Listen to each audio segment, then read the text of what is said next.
Ya, assalamu alaikum bade mono namo be kontan wato nal kontan wala alnal bade mala Suleiman Cham na konkujan UDP political bureau YouTube channel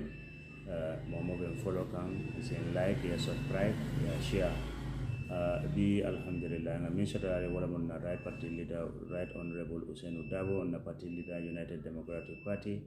ala kuma kando to ana yamaroto bankoe anen party en selame Ousainou Darboe na ala ñu dikkaat ba tey ci presidential election yi gisoon nañ UDP fu mu génn mbooloo mi ñëpp day génn fu mu seen campagne rally meeting ci EyeAfrica TV amoon na chance doon cover some of your rallies yoo xam ne nit ñi dañu gis mbooloo mi surtout bi nga defee wëree fi nga xam ne mooy réew mi ba war a dellusiwaat bis boobu noonu trafic jam bi nga xam ne jur nga ko fii ci biir réew mi ndax nu mu yàggee but results yi ak crowd bi doon ñëw ak ñi la doon topp ndax waroowut maanaam li results yi wane élection si mooy Barrow mu win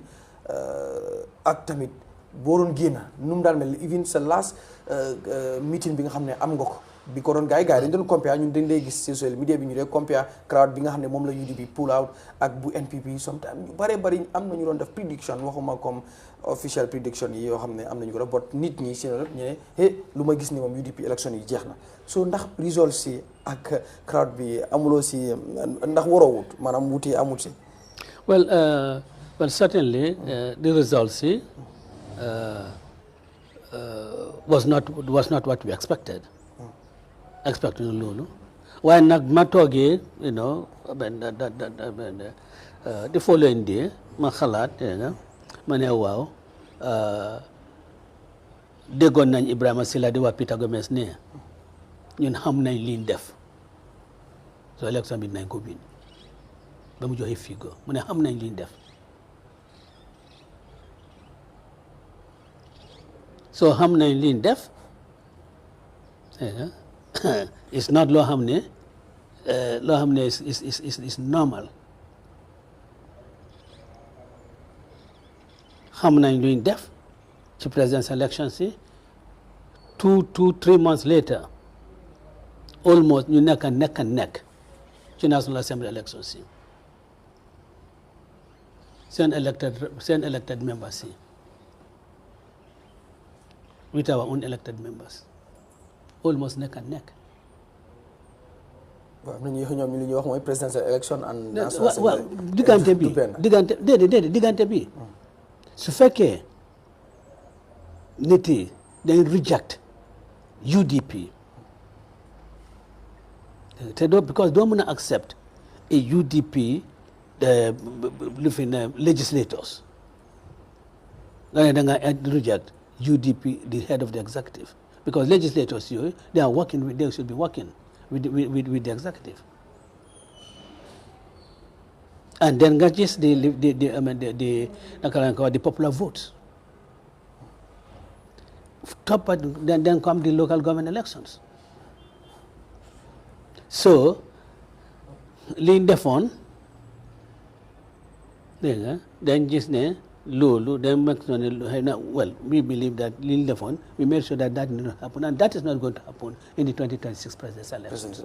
ok dinañ ñëw ci loolu ba tey fi nga taxawoon ngay taxaw ba léegi ndax élection yi bañoon nga ko results yi. Of course.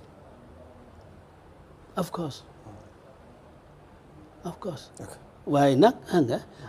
amun any judicial determination dañu takka suñ gémmiñ ne doo leen fi wax. loolu métti lañ lool parce que code bi dama xam ne ñoo dee wax ne duñ sacrifice justice on the altar of technicalities code bi ñoo ko dee wax parce que affaire li fi ñoom ne man affaire sécurité bi a service yow naka ngaa ñëwee ko di protest ne about su fekkee saafuñ la naka nga ko xamee parce que su fekkee affaire sécurité bi la sécurité bi pour chief justice moo joxe sécurité bi nañ apply nee leen nga détermine lan moo nekk sécurité bi mu ñëw ñu $300,000 deposit ñu deposit $300,000 su fekkee ñalee den di satisfy ne sécurité dafa tuuti mun nañoo ñëw ci code bi ne na nga ko review ndax mu nga yàq ko waaye ci loolu nag nga ne de leen doo leen fi wax te am nañ evidence yoo xam ne day register after the registration am na yooyu la Ibrahima Silla di wax ne ñun xam nañ luy def after the date of registration ñoo xam ne dañ leen register before the opening of the registration centers during the day ñoo xam ne boori 7 o'clock before 8 o'clock am na ñoo xam ne dañ leen register am na ñoo xam ne dañ leen register from between 6 o'clock and 8 o'clock after the close of the registration in the day and yoo xam ne dañ leen register after the close of registration throughout the country ñu nga amee all those things. ginnaaw élection yooyu 2021 ndax da ngeen ci jàngat as a party daf ngeen jàngat ndax gis nañ 2022 legislative elections comme ni nga ko waxee rek tamit foofu am lu fa xew ndax lu fa xew mooy NPP li mu bëggoon ci am majority mooy mu am absolute majority ci parlement bi waaye gis nañ ni yéen mayuloo leen dara ci elections yooyu ndax dafa am lu UDP liggéey ginnaaw bi mu jàngee 2021 election yu passé wala li doon gars yi wax jamono jooju dafa fekk tamit nawek coupure power cut yu bari ak yeneen ñu jàpp ne xëy na am na ku doon undermine government bi ngir doon jàppale UDP am na tuuma rumeurs yooyu yëpp mu ngi doon feeñ ndax itam liggéey bu UDP def la ci loo xam ne jàngee na ko ginnaaw 2021. dafa am liggéey bu ñu def te liggéey boobu nag duñ ko wax. waaye def ngeen ko. def na liggéey bu ñu def.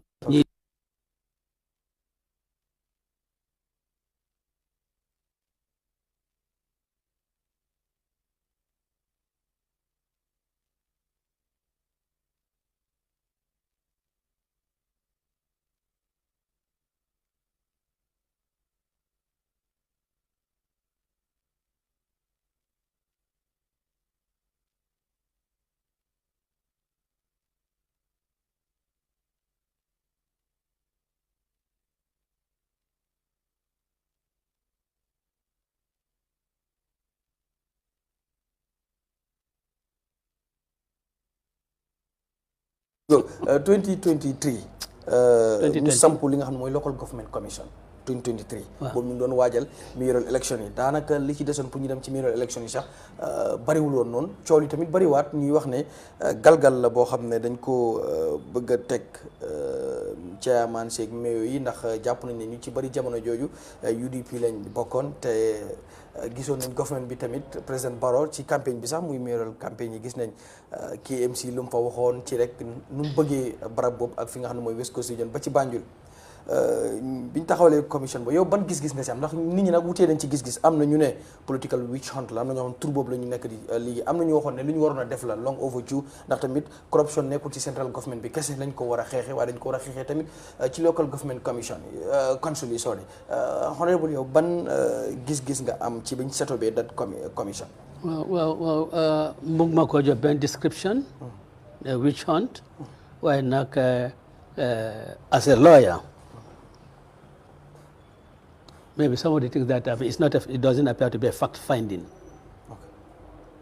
A fact-finding panel. Just Commissions of Affairs, you don't cross-examine people as if you are accused persons. Then come from linga fiwa, then I fen. No. It's your witness. And you don't tell your witness that I fen. Witness jambun ngai wande linga wadu diga. Why not? Lo defa one, some of the things you have make people think this happening. There are things that are happening on the ground. You feel judo. I mean, we all have connections here. We all have families, relations, and so forth. All of them here. Some of the things they're doing behind the scenes, we know about them. All the money is not a fact finding. Yeah. They have been set up to explore the things that were happening at the council. Man nak no fina kane this is the evidence or that is the evidence ñoo am seen liggéey nañ ko def waaye nag naa ne sant yàlla ne dégganguma dara ci Rohey Malick loo xam ne naatang ma sega dégganguma dara ci Talib Ahmed Bensouda in fact li may gis sax on Talib Ahmed Bensouda mooy ñii dañoo def loo xam ne santuñu leen commission bi is 2017 to 2022 or 2018 wana to 2022 waaye lu ci 2024 di am 2024 activities loolu til mën na xel de waaye ñoom nag chairman bi ak lead council lawyer lañu damay lifin daan nañ conduct the investigation as a fact-finding commission. They shouldn't be prosecutorial. It does appear some of the things they are doing is prosecutorial. It's not fact-finding. The law, now for me as a lawyer, I think it's not right. But otherwise, I don't want to say anything that has political nuances. Nine def sen liggéey. Okay. Lu xew IEC ci li audit report yi fësal ci yenn yi leen di tuumaal ci ay njuuj njaaj audit report gis ko ba police léegi dugg na ci ngir investigate li nga xam ne mooy mbir mi doo mi ngi ci loxo yoon te xëy na duñ ci mën a xóot waaye comme nu mel noonu liñ leen ci tuumaal ci wàllu koppar goo xam ne ñu ngi koy am na yoo xam ne sax dañ koy dugal ci personal account ci ay returning officers yoo xam ne fi mu war a dem du fa dem ci buñ sukkandikoo ci audit report bi ban jàngat nga ci am honorable. Well, loolu daf ma choc de daf ma choc ne something to the tune of about $3 million them to the personal accounts of the returning officers. Loolu daf ma choc.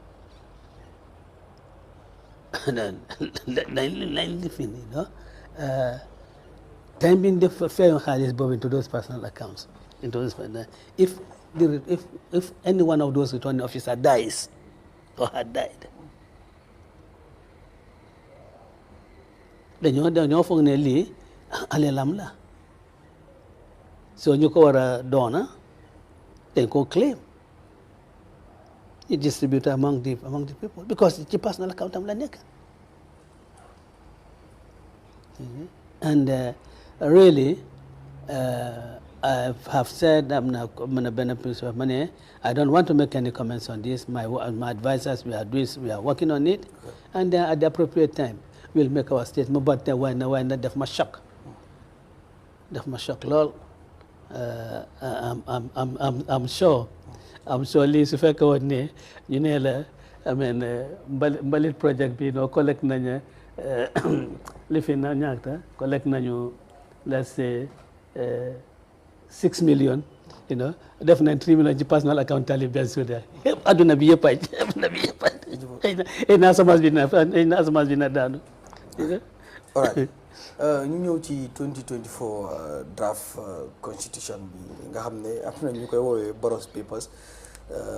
am nañu jàpp itam ne coppite bi ñu ciy def ak yooyu noonu yëpp draft constitution bi léegi ñu ngi wax ne mën nañ koo expect mu dem ci assemblée bi mais bi décembre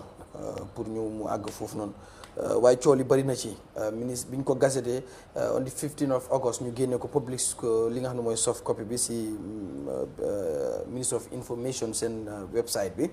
ñu bëri xool ko coow li tamit bëri ministre bi septembre mu def li nga xam ne mooy press conference wax ci ne consultation amoon na ba am na points yu lim ne am na yéen def ngeen ak some of the political parties and ñi nga xam ne ñooy some of the civil society first of all balaa ñuy gën a xuus ci loolu ndax consultation bu ministre bi wax ci that draft waxoon naa lee man foo naa kër faat laa ko wan ma ne man consultuñ ma te duñ consult kenn ci UDP te yëguma ko ñu ne nga ne ñooy consult CSOC ñu ne consultuñ leen civil society ñu ne consultuñ leen am na other political parties ñu ne consult yu leen soo xëy na pour rafetal ñu wax ne dañ consultation non amul benn consultation. ok so ndax position bi sa parti amoon wala yéen mooy am na ñu ne yéen da ngeen waxoon ne buñ ci génnee dara foo xam ne yóbbuñ ko ci assemblée bi ñoom ñu génneel ko fa seen bopp wala ñu xool lu fortu nekk ñu génn feneen fu ñu ko génnee dara buñ ko fa génnee yéen doo leen ànd si. loolu waxoon nañ ko bu yàgga so su fekkee ne bugga nañu ñu constitution let them bring back the 2020 draft te xam nga am na la nga ne nga doon waxtaanal ne UDP ñoo am majority so suñu demee committee stage bi li mu bugga loolu la ñoo am comme nga ñoom ñoo am majority 2020 draft nañ ko yóbbu ko ci committee stage bi ñoo fa nekk majority suñu fa buggut ñu génne ko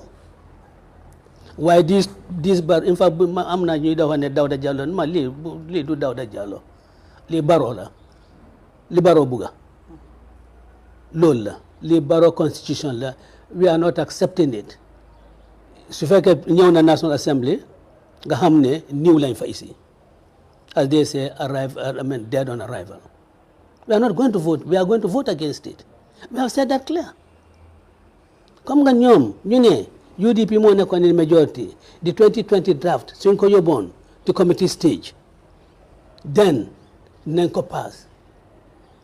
so 2020 draft boobu nañ ko yóbbu mu dem ba committee stage ñoom mi nga xam ne ñu ngi ci majority li ñu fa bëggul ñu génnee ko ñu xam ne National Assembly moo ko def waaye Barrow toog foofu bugga lim bugga pour ñu def ko lii fa ñu nangu ci loolu after being spending so much money yow ñu ngi jox jigéen ñi opportunity 14 women to be represented in National Assembly ñu ngi jox the disabled people ñu ngi jox youth si nga génnoo yooyu yëpp nga ne yow da ngaa nominate 7 people be 5 people lañ nga da ngaa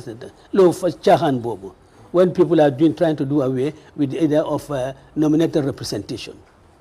su fekkee serious nañu the honorable member boobu la waxee loolu nañ ici 2020 draft bi ñu yóbbu ko ñoo fa nekk majority NPP NRP they constitute the majority ñu dem committee stage duñ fa bëgg ñu génnee ko. so kon yéen moom draft 2024 draft bi moom. The Barrow draft is not our constitution. Okay. It's not our draft constitution. All right. CRC draft is our draft constitution. That is what we want in National Assembly. Okay. tey noo gisee nguuru Adama Barrow si doxalinam bi mu jëlee ndax 5 years yi am na ñu doon wax ne nañ ko joxaat chance because of bële coalition government la woon nangam mooy ko woon. waaye coalition government. li ma la wax ma ne la by May 2019 dégg nga moo nitam ñu sant select ñoom ñoo fa rek a fa nekkoon. there was no because 2019 to 2021 how many years? That's about 4 years. So you don't blame a coalition government. That is not true. All right. It is because amuñu benn ité li seen ité mooy ne naka la ñu mën a intérêt suñu bopp naka la ñu mën a def li pour suñu politique bi dunda. That is all. ok léegi noo gisee nguuram bi mu jëlee from 2021 ba fu ñu toll nii ndax. xanaa disappointment because li ñu waxoon nit yi 2016 defuñ ko. TRS report a ngi nii not implemented di Janneh commission report a ni kenn déggaatut ko duñoo waxat anything about Janneh commission. The constitution li fi amul I mean the security sector reform that amul dunda bi gën a seer lépp loo xam ne dañ ko jooy benn tey loolu la ñoo jooy xanaa ñu ma wax ne déedéet amuñ kuy rey waaw xëy na amuñ kuy duma ba mu dee waaye am na décision yoo xam ne dafa affect nit ba mu am heart attack dee yes that is happening. All right. noo gisee kàddu yi mu yëkkati woon ci mbootaayu xeet yi maanaam United Nations General Assembly ci ba mu doon deliver li nga xam ne mooy speech am bi mu doon amal foofu mu ne since 2017 ba up to date amuñ benn journalist wala political prisoner amut maanaam koo xam ne dañ la jàpp ngir politique tëj la wala koo xam ne activiste nga ñu jàpp la tëj la soo kàddu googu yow noo ko gisee ndax da ngay dëggal wax ji ne amul benn mostu yóbbu nit ngir kaso ngir politique. well xam nga dafa dépend lan nga consider kaso mile 2 kaso la yóbbul nit kooku Ousainou nga tëj ko foofu nekkul ci coobaram kaso la it's not the venue it's the confinement the seize of liberty moom loo sa boppa mooy prison loolu mooy jail su ne formally prosecuted and so forth ma neen waaye nag xëy nga xam ma da fa nekkoon fu ñëw lu xew ni te du ñu ngi parel pour yóbbu Moussa Sharif ak Justice Darboe yóbbu leen police yóbbu leen prison prosecution parce que prosecution all the time lim dee lifin moo ñu convict la ñu yóbbu la prison soo waxam jooju méngut ak lii xew fi ci réew mi fii for me wax jooju amul benn fayda lii dee wax gaseous talk it's just gaseous talk that's all. nangutoogu nguuru Gambia gi am ak Spain ci wàllu migration am tamit similar one which Saudi Arabia léegi am na yenn agency wala sax companies yoo xam ne government bi lancé na leen ngir ñu recruit Gambians si pour ñu mën a dem foofu noonu ndax ñoom li nga xam ne mooy objectif bi ci diggante Spain ak Gambia that agreement mooy pour ñu fight illegal migration maanaam mbëkk mi soo yow ndax foog nga ni loolu solution la teg ci itam ci lu jëm ci saafara ñàkkum xëy ndax ndaw ñu bari itam amuñ xëy te itam bokk na ci li ñuy jooy so step bi nguur gi jël ni yow noo ko gisee ndax jàpp nga ni itam c'est a good move teg ci itam dina am impact ci réew mi. waaw war na am impact su fekkee manage nañ ko properly and certainly mun a am liggéey abroad respectable job with good wages of course buggal nañ ko Gambian si in fact fana 20 my last visit but one to Spain the mayor of Lerida benn jigéen I had this type of conversation with her ñu ne during the summer seasonal workers yi ñu leen a live in fact they depend on the the migrants nga xam ne undocumented migrants yi ñu fa nekk they don't have a work during this dañ leen dee jël ñu lifin leen ñu yóbbu leen to their farms dégg nga pour pick apples and oranges fruit si dégg nga waaye man I think it should be more than that and it should be more than that because it should be a conversation with EU because li benn country rek la ñu ngi doon dégg Italie ne mu ngi préparé pour deport Gambian si l'Italian prime minister te kooku élection li fi nam bi élection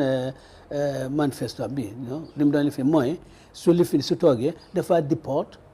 a minimum of 500,000 migrants jigéen jooju so loolu la doon réunion ne pour deportation bi so that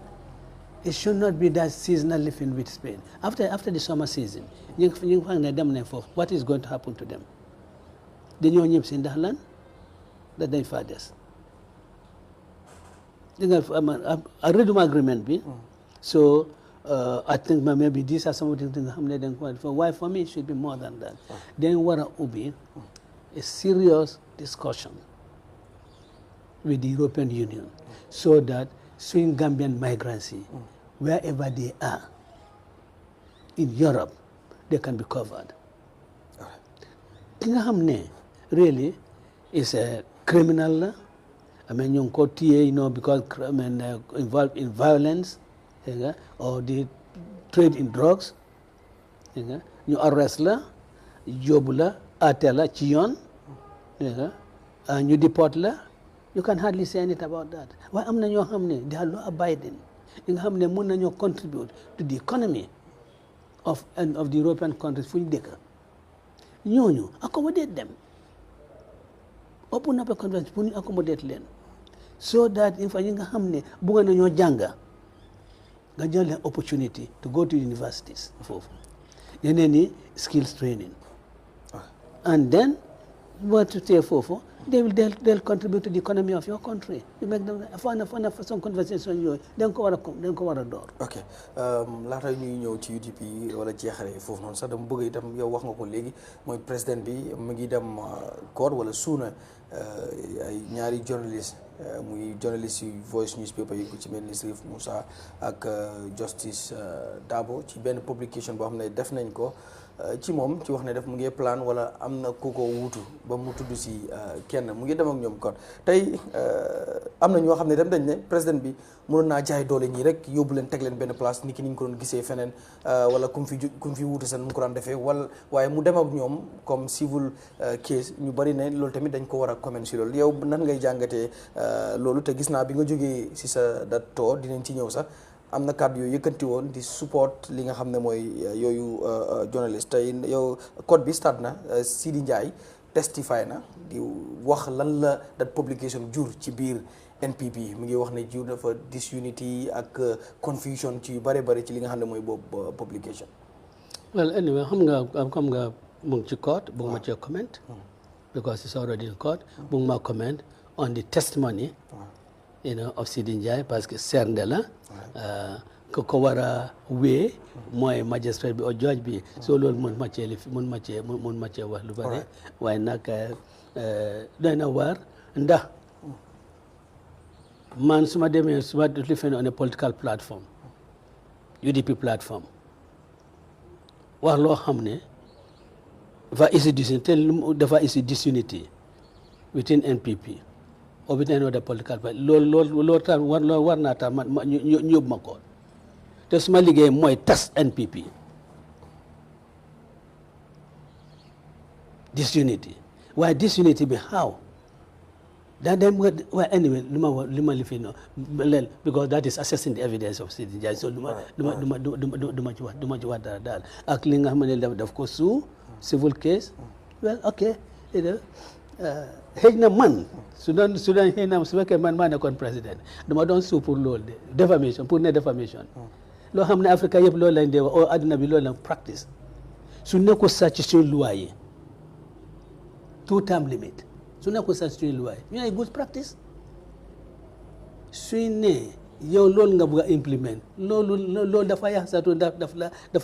dafa ekkati sa political profile daf la wane ne yow keneen nga koo xam ne du toppal loi rek nu nekk na leel ci suñu loi la nekk su nekkul ci loi sax waaye loo xam ne lu rafet la te ñu ngi koo def xaaral man dama def jën loolu yàq tur la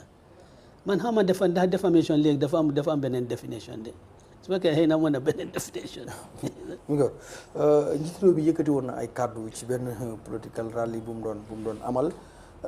ba wax yenn wax yoo xam ne ñu bari sax kon demoon nañ wax jooju mu jëmee woon ko ci yow ci di xam ne moom dina fii ak yow yaa ngi fi moom moo fi nekk am wax ji sax xëy na du ma ci bëgg a delluwaat nu mu ne ndax tamit du wax yoo xam ne dafa waxu waaye bi ñu ko waxee nga yëg ko noo ko doon dundee xëy na itam ñii seetaan EyeAfrica TV ñoom dinañ bëgg a xam réaction yi honorable Ousainou Darboe ci kàddu yi nga xam ne président bi yëkkati woon. non réaction si nit yi def rek loolu doy na ma. nit yi seen réaction bi loolu doy na ma dafa bëggoon pour ma wax te du dégg ci man pour lii la dina ci ñàkk nelaw pour dégg suma baat ci lii du ko dégg mukk nit yi wax loolu doy na ma waaw waaye ndax amuloo ci woon tamit disappointment dégg kàddu googu doon si ku mel ni moom ma ne dafa bëgg ma wax loolu waaye du ma wax de man li ci wax loolu doy na ma. alright nga am a very successful tour bi nga demee invite nañ la fi nga xam mooy Kamala Harris ci biñ koy kii mu doon loo xam ne tamit lu am solo la ndax Gambien nga balaa nga moom UDP ak leen tamit Gambien nga kon loolu sax ñun dinañ la ci congratulate because of ki ñu ko defal Gambien la but bi nga demee foofu am na yeneen kii yoo xam ne atteindre nga ko mu bokk ci UDP tey too boobu xëy na boo ñu ko doon tënkal rek ndax time bi mu ngee dem nga déclare ni ci ndax gis nañ itam déclaration yu bari yoo xam ne def nga ko ci di soññiwaat sa parti bi ndax am na itam tur woo xam ne ñenn ñi dañuy ragal sax laal UDP wala bant bu gudd lañ leen di laalee ndax bu kenn waxee si Ousainou Darboe dara loo xam ne xëy na wutee na ak ñoom seen gëm-gëm rek mun nañoo dal sa kaw waaye ci yooyu yëpp gis nañ ni itam di yëkkati kàddu di wax ak ñoom soo too bi nga xam ne dafa na ko surtout Seattle fundraising bi nga xam ne daf ngeen ko ba dajale koppar gu bari goo xam ne ñoom dajale nañ ko foofu noonu yoo xam ne dañ ci bëgg nga dikkaat ci ak welcoming bu rëy bi nga xam ne UDP defal nañ la ko fii. waaw maa ngi waa UDP daa sant naa leen parce que am nga doxal parti yombut te élection xaalis mooy tax nga am successful campaign te ñun nag suñ position li mel mooy suñ yaakaar laaj la fa nekk suñ membership ñu self financing am na ñeneen yoo xam ne ñoom am nañ big companies yoo xam ne dinañ leen mën a jox dara ba loolu nag looloo tax sax nga gis ne ci baro constitution bi yu ngay jéem pour foreign companies di support political parties comme nga xam nga ne contracts yu bari yi nga xam ne foreign companies yi ñoo ko am fii loolu would be a means for them to get funding from those foreign companies for their political activities. Ñun nag amuñ any of those connections and certainly fundraising boobu not only that waaye am nañ Atlanta am nañu Minnesota and of course Anchorage although on a smaller scale am nañ ko and alhamdulillah sant nañ leen and not only def nañ fa waaye in Denmark no in Finland def nañ also in Finland although man nekkuma fa woon waaye am na suñ parti Yankuba Darboe Yankuba Darboe demoon na foofu ak Denmark def nañ ko Angleterre in fact the week after Atlanta ci lañ def Angleterre London te def na fa fundraising and sant yàlla dégg nga yu tuuti yu amee ñu ngi leen dajale nañ leen and ñu ngi ko préserve pour suñu élection si welcome bi itam nag naa wax leen ne gannaaw benn nit koo xam ne famille la ku donate $1,000 gannaaw kooku dégg nga all was locally funded parti bi defu ci bu tuut parti members yi ñoo ubbi seen kalpe yi ñeneen di dem seen banque jël fa seen xaalis organize that big thing because UDP moo leen ko jaral gis nga nekkul ne li nga wane ne nit yi dañoo treat people with arm's length no gis nga soo waxee loo xam ne du dëgga about you ñi la xam te yow parewuloo wax waaye ñi la xam nañ ne du dëgga dañoo tontu dañoo react NPP nag yu bari yu dee wax ci man dégg nga méngutab dëgga yëguñu dëgga sax so that is loolu moo dee tax reaction boobu from the people waaye ma leen dee wax ma ne leen bàyyi leen ñoom li ñoo wax nañ wax rek ñun xam nañ yéen xam ngeen man maay kan ban jikko laa am parce que ñi nga xam ne ñoo wax joo ci about me démba ñoo fi taxaw ñoo Ousainou Darboe kenn gënul ko fii Ousainou Darboe kenn gën koo jub ci réew mi Ousainou Darboe amul kenn koo xam ne ni mu amee ité ci nit amul kenn ko ëppale waaye ñooy suñ ëppalee ko xulbatee ko tey di wale neen xam nga loolu daal loolu day na waar yaa ñu ñëw léegi ci UDP coow li bari tamit ci lu jëm ci wàllu ku ne nag di wax flag bearer ndax Ousainou Darboe mooy dem ndax du dem am ñuy jàpp ne xëy na Ousainou Darboe te police yi dégg nañ loolu de waaw nit ñi di tudd taalib ma ne police yi dégg nañ loolu de waaye nag waaye waxuñ ne waaye arrêté suñ kenn ci loolu de false information ada suñ kenn ci loolu de. waaw soo léegi si wàllu flag biara bi yow yaa ngi koy dégg comme ni ko ñëpp di déggee am na ñu naan taalib am na ñu naan yow am na ñu naan sax ñeneen ñu dul taalib ndax ba am ñu leen di tuumaal sax ne ci internal yi xëy na luy génn ci biir waaye xëy na am na noo leen koy mën a jëpat internal yi ci biir jubóo bi 100% amul fa because am na ñu teg bët toog bi nga xam ne yow yaa ngi fa toog te am na ñoo xam ne tamit ñi ngi jàpp ne yow yaa di right candidate for UDP 2026 am na ñu jàpp itam nag da nga war a may ñi nga xam ne tamit xëy na ñooy di young people which in the party ñoom itam ñu mën a try seen chance. waaw in the first place ma wax la si biir parti bi amul kenn koy wax ne dañ war young people yi amul kenn ñi nga xam ne dañ yaakaar ne soo seen dafa contesté daf ñoo jox problème ñoo def about affaire young people te li nga wax ne coow li amul benn coow UDP parti la boo xam ne képp koo xam ne ay member a bona fide member you have a right pour aspire to be a flag bearer képp koo xam ne you are a member you have a right to become the leader of the party te ñaari nag duñ benn mën ngaa nekk leader of the party nga ñàkk a nekk flag bearer 2016 we not adopt Adama Barrow as UDP's flag bearer donc adopt as UDP flag bearer waaye maa nekkoon the party leader even though maa ngi nekkoon prison I was the party leader so ñaar yi dañ utee waaye nag képp koo xam ne yaa ngi UDP am nga right bi pour bugg a nekk any of them te dëgga man li ma lifin képp koo xam ne li soosee de waa xam moom dégg nga it's not ambitious or ambition because ambition xëy na duñ benn ku am ambition parti bu mel ni UDP nga bokk ci di nga ko bugg a jiite de di nga ko bugg a jiite parce que parti bi dafa stand the test of time since over 22 years diñ daj dama la wax dafa mel ni diine képp koo xam ne yaa ngi ci parti bi te nga am fayda definitely di nga bëgg nga nekk jiite ba o di nga bëgg sa parti bi taawal na nga nekk candidate so that discussion is normal. It's not a dispute. I mean that in any healthy organization, in any democratic organization, that is what should happen there. People should be free to express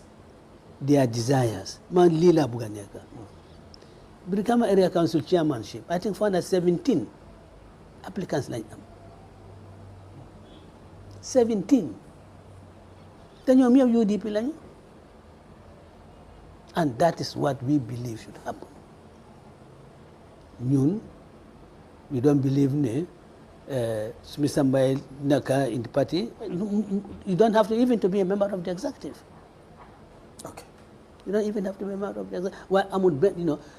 seeing noni nak, people, some people who really want to blow things out of proportion, the embellished stories. They will come out and say, yes, I'm na ngiro ngaro biir UDP. No, su fekkee ngiro am ngaro am na ci UDP time bi ñu ko waxee bi ñu door di ko wax ba léegi ba naam ñu génn de. ok so ndax yow bëgg nga doon kon flag bearer bi 2026. li ma wax ma ne 2026 jotangut. waaye li ci des tamit bari. waaye li des bari waaye 2026 fekkee UDP saa bu ñu annoncé ne dem bugg a select nga flag bearer dinaa diisoo suma family dinaa diisoo suma friends yi te also dinaa diisoo 1 or 2 senior members of the executive balaa maa jël décision. am na ñuy wax itam loolu moom Gambien su bëri ba sax civil society bi dañ koy advocate ci jëm ne parti si réew mi seen constitution maanaam seen xëy na seen internal constitution yi nga xam ne mooy gouverne parti si dañ fa war di def li nga xam ne mooy term limite ne kii lii la war a mën a doon as ni ñu koy waxee ne sax flag bearer su ko defee tamit comme ñoom nu ñoo advocate ne dañu war a am constitution bu am time limit ñoom charity begins at home maanaam dañ ko war a doole ñoom tamit seen kii ci loolu boobu ban jàngat ngay am ci loolu. gis nga a national constitution boo xam ne is binding everyone and a party constitution they are not the same. gis nga su fekkee woon ne people do not have the opportunity to contest for the leadership of the party ci nga wax ne term limit. Why you have opportunity, they have opportunities to contest for the leadership of the party. And there have been occasions that people put themselves as leader of the party. So for me, a national document and a party constitution are certainly not the same. And if members of the UDP, su fekkee ñoom pare na pour def loolu, I mean, suñu demee congresses, they amend the constitution. So any member of the party can propose, in fact, any delegate can propose an amendment to the constitution and put that in. ndax am na argument yi ñu joxe sax mooy dañ naan parti si yu bari bu ñu nekkee ci opposition bi di wut nguur bu ñu nekkee ci kaw rek li ñu daan doxalee seen biir parti si seen daanaka loolu la ñu indi ci biir li nga xam ne mooy nguur gi rek moo waral daanaka dañ waroon seen constitution yi tamit léeg-léeg di xaw a méngoog li nga xam ne ñoom lañ dee wax ne loolu la ñu war a doxalee nguur mooy ci lan time limit ak yeneen yi nga xam ne yoo ci aju waaye li nga tontu foofu leer na ci ne bu fekkee ne UDP dem nañ ba bëgg a propose loolu muy délégué si mën ngeen ci ok right so laata ñu jeexal UDP doon na parti boo xam ne ci biir réew mi bokk na ci parti yi fi gën a mag te itam ci wàllu dajale mbooloo amul parti boo xam ne dàq na leen ko wala itam bu leen bariwut kon bu fekkee am na bot ñu bari am na loo xam ne dañ leen koy laalee mooy ba tey am na ñoo xam ne xëy na dañ lay use that campagne wala sax loolu as a tool against you mooy ci lu jëm si rek ci ne UDP moom parti la boo xam ne dañ lay xas boo àndut ak ñoom dañ lay saaga boo àndut ak ñoom ak yooyu noonu yëpp dañ ko ci kii fooguloo 2021 am na ñu doon use against yooyu ne boo leen baraw mooy nitu jàmm nangam fële nangam so yu mel noonu nga koy dégg ndax joru tamit xëy na nga waxtaan ak bu fekkee lu am la làng gi ngeen jéem a xool kon noo leen di soppee doxal bu fekkee tamit ay tuuma yoo xam ne loolu ndax tuuma yooyu nekkul di leen affect. well man yaakaar ne tuuma la su fekkee saaga nit la o su fekkee wax nit lu ko naxari ci NPP foofu la dëkk maa ngi toog Basse bi da lay foundation pour yoon bi ak bridge bi maa ngi toog Baro téye Mike di wax mu ne soo waxee ne maa moom suma parti loolu dëgg la waaye soo waxee ne maa moom nit yi loolu da ngay fen moom faniyality loolu da ngay fen loolu du saaga te xam nga dañ ñun soosey dañ ne lii la yekkal boo sa bool yekka xamuloo ko de waaye wax boo xam ne sa boos la doo su ko danga ko xam ne lii maa ko moom loolu su wuloo waajur man la ba ne du Barrow a ngi toogoon ay nitam di ma saaga di ma xas ñoom di ree di ekkati seen tànk Amat Bah rek moo ci maa ngi ko gis te Amat Bah rek moo jóg di leen ne pour ñu stop ko gis ñu loolu am xale boo xam ne am na góor boo xam ne daf ma saagande yu métti pendant ba temps boobu maa ngi France dégg nga guddi boobu mun maa nelaw parce que saagande mi ni métti parce que jigéen mi doon saaga may xalaat suma bopp maire bi su ñëwoon fii su may waxtaan ak moom ma dem di tedd ci gannaawam di waxtaan ak moom nit tax xam ne tekkiwuloo dara naka di elwaan naka di dem people to people leen waa suma dépasse di ma saaga suma ndey ay xale yoo xam ne dañoo càng luwaas formos maa leen a fayal seen luwaas ñooñu tam di ma saaga de bari yëg na ko ki mu am ko xam ne saaga na ma suma doomi day suma rakay dañ ko bëggoon a songa ma ne leen déedéet mu leen ko def ma jël cassette bi yóbbu ko police benn tey defuñ ci dara waaye UDP su nekkee UDP la saaga nañu jël la yóbbu la benn tey defuñ ci dara li ma gën a métti and we have recording of that kenn ci gaayam yi téléphone inspector general of police da ko ne Mr. Dab xam na lu waa su ko lifee na dem na ko yóbbu ko kii na ngeen ko bàyyi had all those things on record xale boobu mu jógee police state house la dem añee ki ma doon saaga noonu these things happening waaye man li ma wax sama gars yi ne ku ma saaga bu leen faale if they go low let us go high te loolu mooy suma wax tey mooy suma wax démba ci loolu lañ téye dégg nga and of course loolu nag I mean dañoo tuumal ci loolu te what we can say is that ñun ñoo saaga kenn ñun dañ yaru in fact ñoom am na benn ministre ku doon wax ne ñoom lii ne yaroo di ñoo saaga mag di ñoo def lii kilifa da ngaa behave like kilifa soo ñëwee ne kilifa wax nit ne kilifa da ngaa behave kilifa loolu ban saaga métti loolu gën a métti loolu ñu ko dégg ci rajo ci njabootam ci ministre am waaye nit ñi ñoo wax loolu waaye li moom mooy ne réew mi dégg nga am na ñoo xam ne loo xam ne neex na nguur gi rek neex na leen mos ñoo gis benn fault ci government ak government party supporters yi ci opposition rek lañ dee gis fault. Président Barrow mu ne he wants a rematch fu bëgg jàkkaarloo waat ak yow 2026. na ñaan UDP nag bu ne su ma apply su fekkee li fi na su ma apply nañ mat jël su fekkee su ma apply ci UDP su fekkee ubbi nañ li fi na appel to dem ne leen su li fi ne rek ngeen jël ko. so su fekkee ne apply nga ba UDP jël la so yow rematch bi la président bi di woo pare nga because of mu nee na this time moom bu fekkee jëflante ngeen you will not bounce back comme moom nu mu ko dee waxee. waaw xam nga loolu la wax waaye xam naa ne de liñ sàccoon 2021 loolu du ko mën a at de loolu du ko mën a at.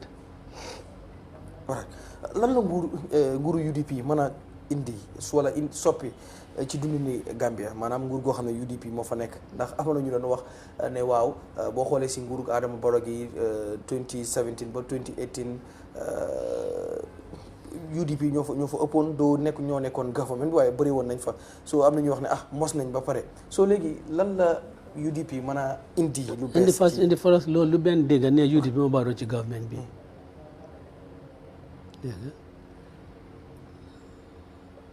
Lamin Diba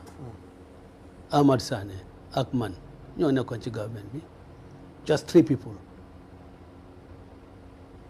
so loolu fen la it's not true it's misrepresentation ñun ñetta la te ñun ñetta bi mu fa nekkoon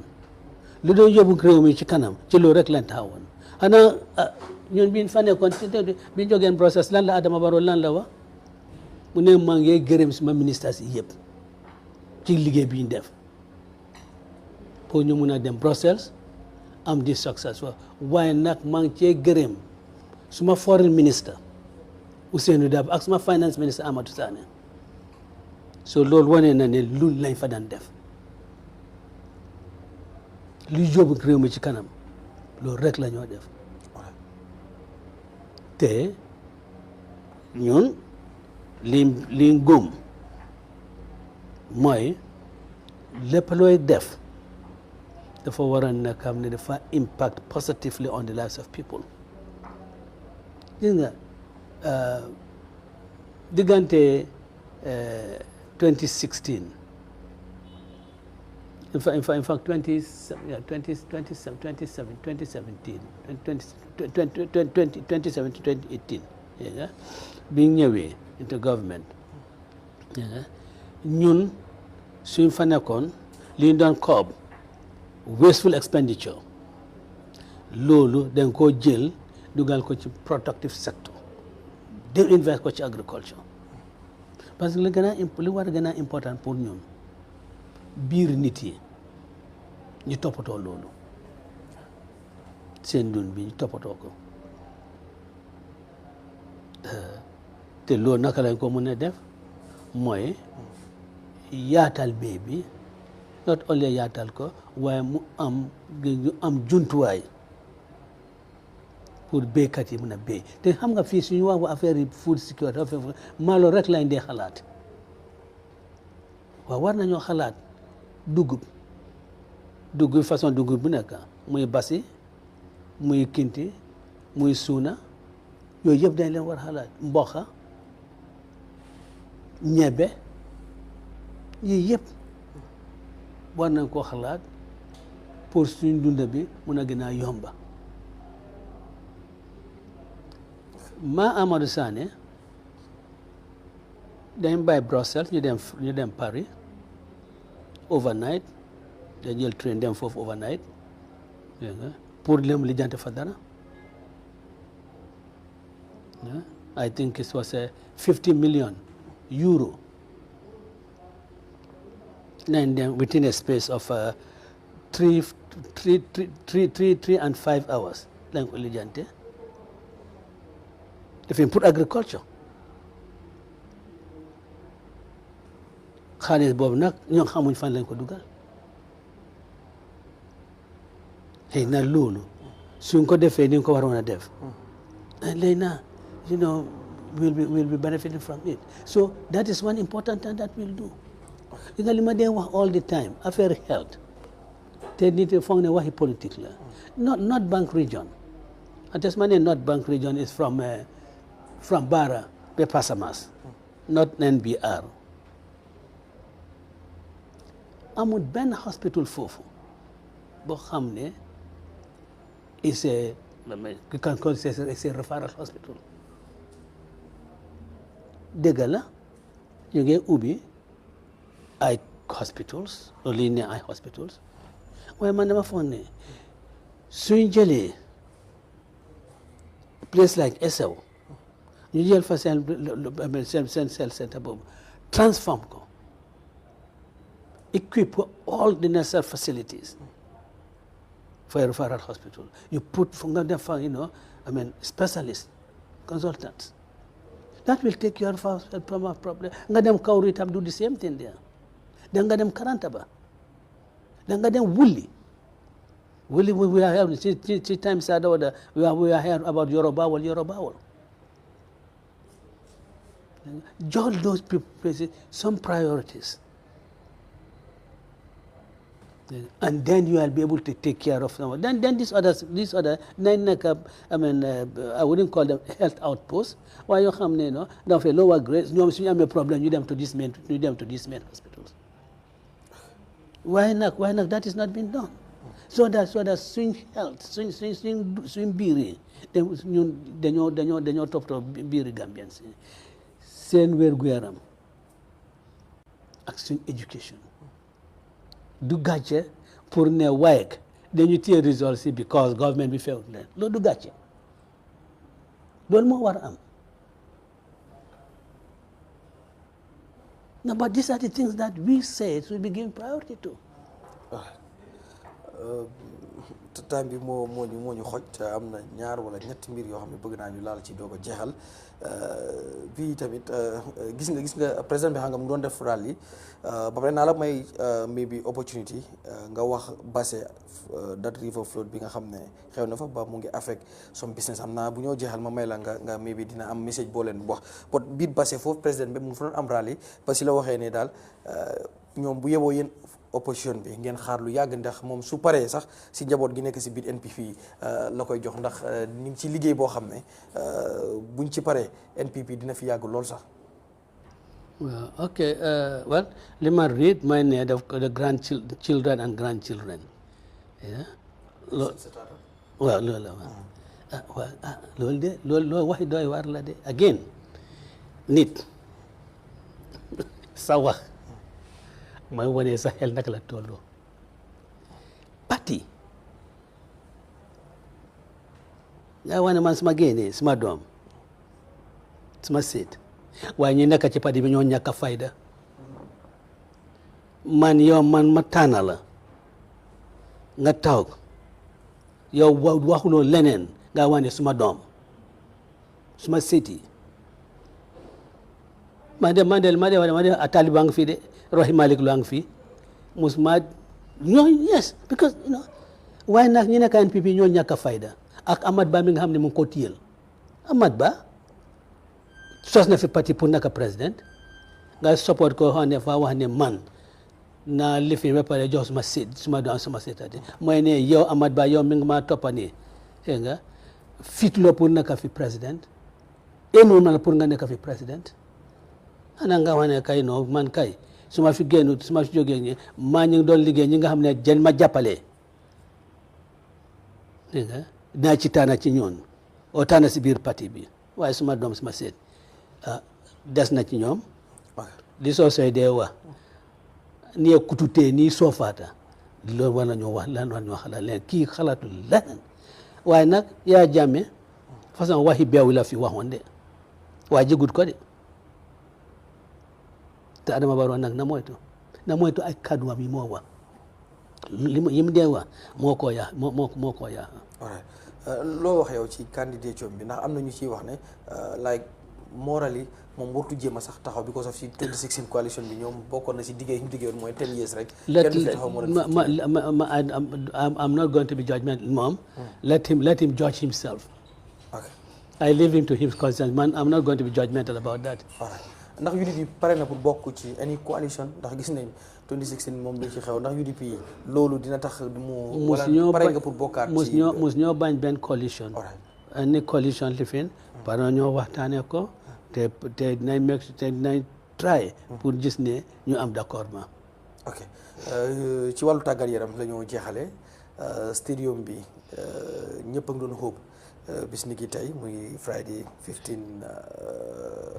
li nga xam mooy November la ñu waroon a play suñu game bi ak Comoros bi nga xam ne ñu ngi ko waroon a play bu fekkoon yëpp jàll na ci stadium bi ak xaalis bu ñu ci spend yëpp amoon yaakaar ne CAF bi mu defee li nga xam ne mooy inspection am bi dina ko approve but approved ko so ci wàllu tàggat yaram Scorpion ci moom ñëpp a ko moom gëj nañoo play si suñu stadium bi yow xëy na mun nga nekk football fan koo xam ne di ngay seetaan football nga gis ñi nga xam ne ñooy Scorpion si home game dafa nekk away si ñoom because dañoo génne seen kër dem feneen ak coono yu ñu ciy daj yëpp ak millions yu ñu spend si kii bi ñu bari di wax ne dafa dem kasaara comme in vain ban jàngat nga ci am ndax ñu bari they were hoping ne game bi dañ koo play ci stadium bi but unfortunately well certainly ñu ngi doon all of us were looking forward pour dem at least pour ne ñu play fii first game bi nga bi suñ national team bi di play fii dama fa isne ne dama dem that I was going to put on the jersey you know pour them you know give them loolu that is what we can do for them give them the moral support you know cheer them you know buy naka nag di leen defin di leen sànni wax yoo xam ne daf leen a discourage you know I think for me they are doing well on the circumstances ci buy nekk circumstances of funding circumstances of availability of facilities I think they are doing their best so we should ñoom ñëpp dañ leen war encourage okay li fin I mean naka li ne wa you don't cry over to meew bi nga xam ne dafa tuuru jarul pour ngay ko jooy dégg nga xëy na gis nañ fu ñu def si mais nañ make sure ne dégg nga we do the right things that swim stadium bi can open 2017 bi ma demoon China maa ngi doon waxtaan ak suma naataango bi one year at lunch they cover some of the things we want and stadium was one of them because am na ay nit yu nekk combo fii yu ne ma ñu ne am nañ place fii foo xam ne nañ fa mun a sampa a new stadium so dama ko defoon ci suma shopping list ba xam nga dama ñaan benn yaay ba waaji mu ne ma waaye li nga layte dafa bari de mbaa lii yëpp ma ne ko waaye nag stadium ma ne ko parce que yéen a ñu may ma ne ko parce que yéen a ñu may suñ stadium bi ñoo use nii and it's old you know the capacity time is small because Gambians have become too football football friendly ñëpp bëgg nañ football so when there's a match particular international match the turnout is good so that's why we really need a modern stadium and dama joytul affaire yoon itam looloo tax yoon bi ñoo wax ni ba seetum fatoto ak bridges yi looloo tax ñu am ko yooyu yëpp was part of my shopping list. yoon wala wax ma ne URR de dama ne yoon pour Gambia and I specifically mentioned Ñaanija waaye yëfi Ñaanija def ma li fi noonu boo xam ne su lu ma amee ci la nit yi mun a dugga thank you honorable dama lay bàyyi xëy na Basse gis nga lu fa xew ak waaw métti na and I think maa ngi doon lifin about one of our engineers di lifin what should be done maybe this is something that government war nañ ko really xalaat so that ñu try jéem pour jëm ci dara before the next rainy season because xam naa ne Basse day na am high rise and so forth waaye façon bi wax ma ne musta am Basse de waaye géej na foofu and ñu pour ñu gis ne so that next year or any subsequent nawet façon flooding bi ñu lifin ko suñ engineers yi nga wana ñoom can be of great help and great value to us ñu déglu seen advice ak seen recommendations and then when it comes to getting the funding for it, I think that should be the business of the Minister of Finance. Put just we have the funding for it. But because this is a real catastrophe. Because yahu lebi am fofo. Even after the rainy season, pour repair family system, from boutique pour repair is going to cost them a lot. Thank you. mi ngoog mbokk yi jërë ngeen jëf mi ngoog tey suñu gan mu ngi doonoon lawyer Ousainou Darboe parti leader bu United Democratic Party moo doon waxtaan ak EyeAfrica ci show bi di Talk to EyeAfrica TV di leen ci dig daje ci beneen épisode di gërëm technical team bi ma àndat Moussa Kanté Bousseiri Fanta Camara ak Omar Fati Manga Khadija Si ak Diarra Sila di leen gërëm bu baax ak tamit ci outfit bi nga xam ne sol nañ ko tey di gërëm Ice Look Art Creation moom mi nga xam ne moo ñu ko ñawal ci loolu xam naa tam du ñàkk dinañ